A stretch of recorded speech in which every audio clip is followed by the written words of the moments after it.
Hello, my name is Heba Owydat, and I would like to start off by thanking you for allowing me to present our data and to be able to participate in this conference.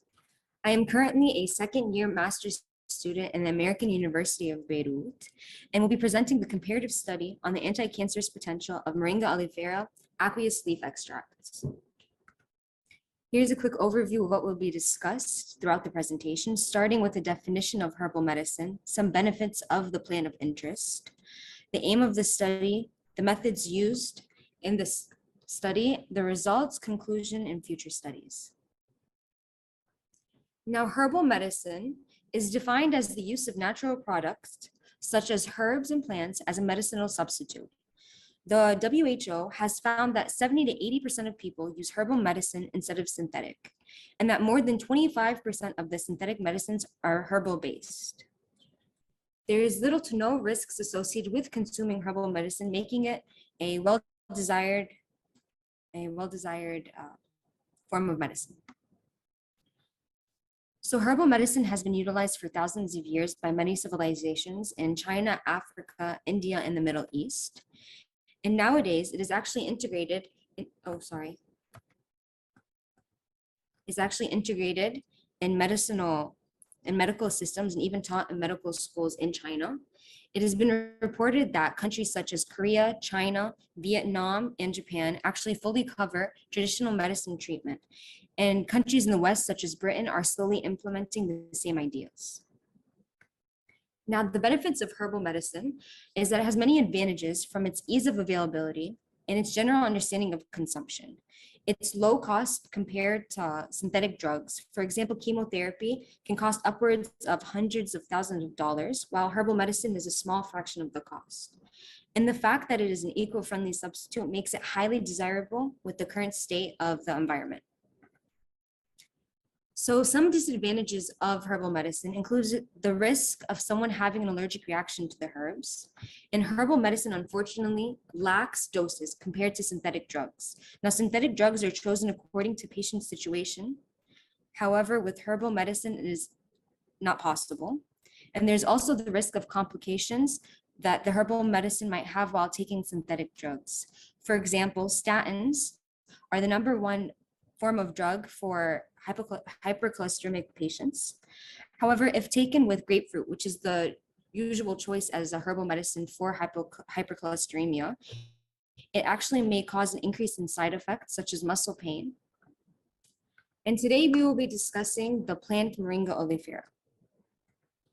Moringa oleifera has been dubbed the miracle tree for its many benefits and originates from India and has been used as a food staple for hundreds of years. In this map, you can see many different countries around the world actually use it in various forms and ways. We can see here that Puerto Rico may use it for an infection in the eye, and that in Egypt, they actually may use it for a skin infection in various ways. So in this figure, we can see that all parts of the moringa tree have different benefits, from its bark to its leaves, flowers, pods, and seeds. All of its components have benefits, and it's actually being capitalized and agriculturally pursued as it is increased in its demand worldwide. The benefits of Moringa oleifera, we focused on the leaves, and you can see here in this figure that it has an anti-tumor capability, it has an antifungal, it strengthens the immune system, it has an anti-inflammatory effect, it has 92 nutrients, 18 amino acids, and it has 4 times the amount of vitamin A compared to carrots and 7 times the amount of vitamin C in oranges. So previous research was done on the anti-cancerous potential of Moringa oleifera. However, all previous research was based on ethanolic extracts. This study is done with aqueous MO extract to mimic the daily intake of Moringa oleifera as tea, and it's an anti-cancerous effect on various cancer cell lines, such as the liver HepG2 cells, colon KCO2 HD29, neuronal SHSY5Y, and lung A549. So the second aim was to assess the potential hypercholesteremic effect of the aqueous MO leaf extract, as it has been previously reported that patients with hypercholesteremia showed a decrease in their lipid profile when consuming Moringa oleifera as a team. So some of the methodology. To begin, we start with the preparation of the aqueous MO leaf extracts. So we pulverize some dry moringa leaves with a mallet and we add it to boiled double distilled H2O and we shake for 30 minutes. This is centrifuged, then aliquoted and stored at -20 degrees. So for the first aim of the anti-cancerous potential, the following methods were utilized to assess MO's potential anti-cancerous effect. Viability was assessed via MTT and trypan blue, with MO concentrations ranging from 0.01 to 0.25 in the cell lines. Mitochondrial function was examined using the NBT assay for ROS generation, ATP assay, LDH assay, and MitoJC1 for the MMP. To check for the apoptotic phase initiation in the different cell lines, cell cycle analysis was also conducted. Now, the MTT of the SHSY5 cells illustrate that MO affected the cells in a dose-dependent manner and not time-dependent, as shown here in the 24 and 48. We can see here that the colon and lung cell lines also showed the same finding of MO effect being dose-dependent, as it ranged from 0.01 in colon and in lung from 0 to 0.25. Now, trypan was also done to further confirm the MTT results, and as shown, viability decreased in a dose-dependent manner in both the neuronal SHSY5Y cells and the liver HepG2 cells. Now, we screened the cell lines with various concentrations of Moringa oleifera and attained the EC50. It ranged between 0.02 and 0.05, with the most sensitive being the colon HT29 cell line with a concentration of 0.02.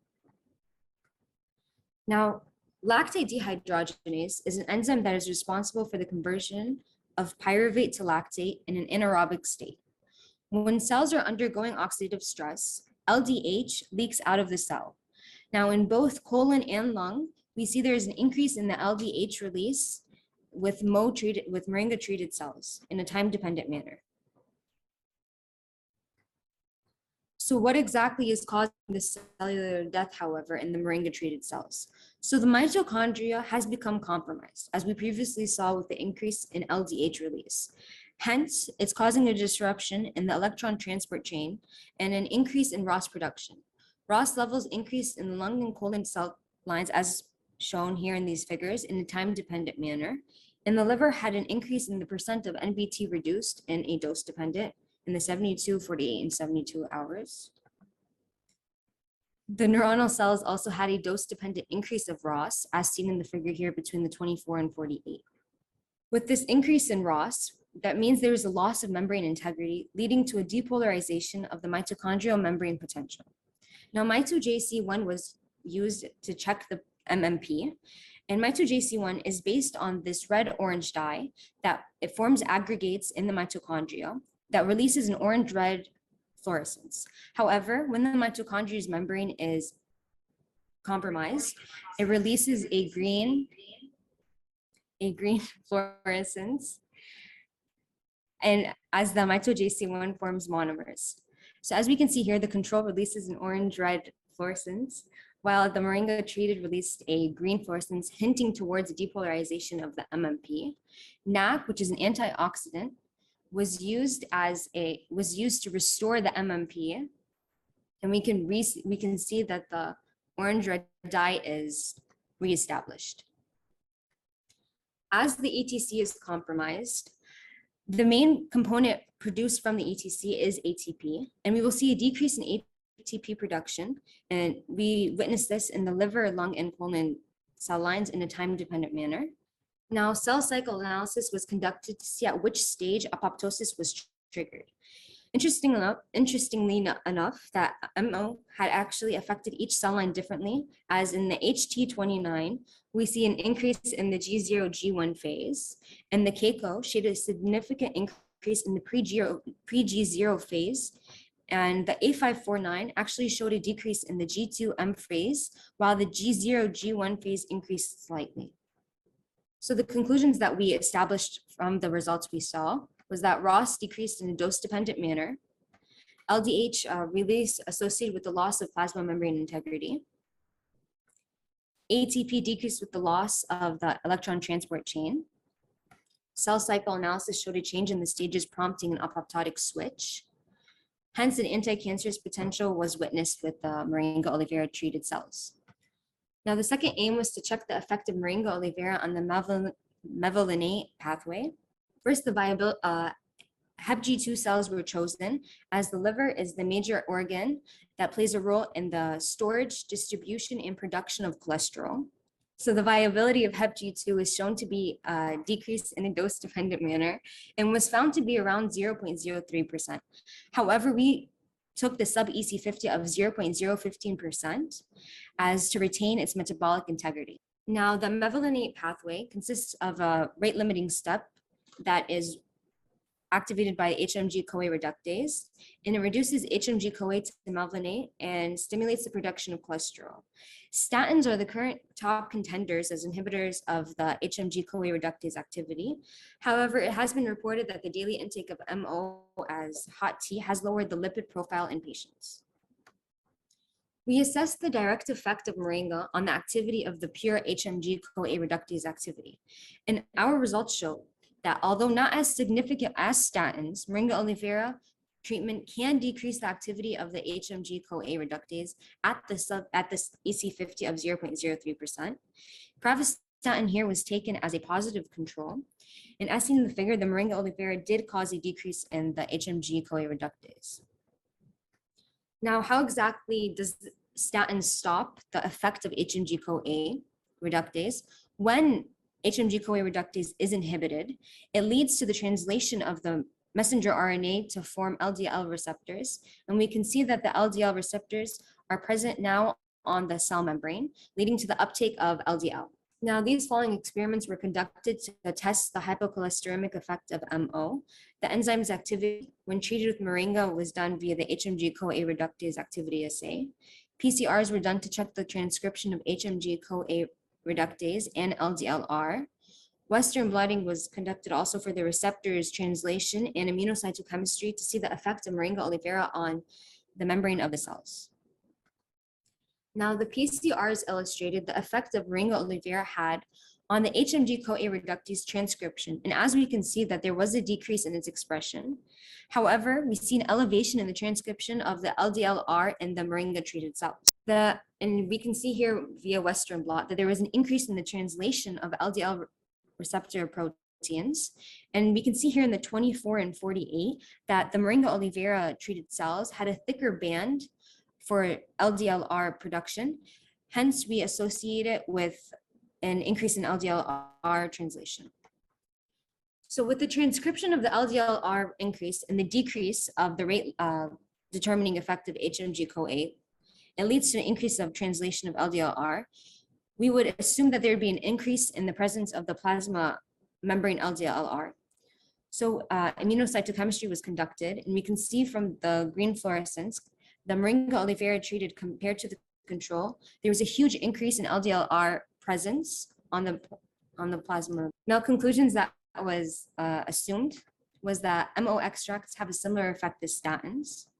They lowered the HMG-CoA reductase transcription with an increase in LDLR transcription and expression in the MO-treated cells, hence a hypocholesteremic effect. Now, future studies can look for the anti-cancerous potential of Moringa, may look at the Moringa oleifera's impact on the biochemical markers such as SMAC, Diablo, BCL2, and can be further studied. Additionally, the expression of antioxidant enzymes that actually cause the anti-cancerous effect, and which exact compounds within Moringa oleifera that might impact the metabolic pathways. For the second aim, for the hypocholesteremic, the effect of MO on the lipid profile, such as VLDL, HDL, or total cholesterol, may be further examined. Now, in the case of anti-cancerous, previous studies have shown that some pro and anti-apoptotic markers have been known to be influenced by Moringa oleifera. For example, as seen in the figure, BCL2 is inhibited by Moringa oleifera, which is a key anti-apoptotic marker, while BAX and BAC are stimulated by Moringa oleifera to activate the disruption of the mitochondrial outer membrane, which causes apoptosis of the cell. These pro and anti-markers of Moringa oleifera is not well understood, so to further understand the effect that it has, further studies should be conducted. Now, in our lab, the apoptotic markers PARP1 and AIF were tested on Moringa treated A549 lung cancer cells and shown to increase their translation in a time-dependent manner as shown here in the Western. And this may be crucial in furthering studies based on apoptotic markers. Thank you.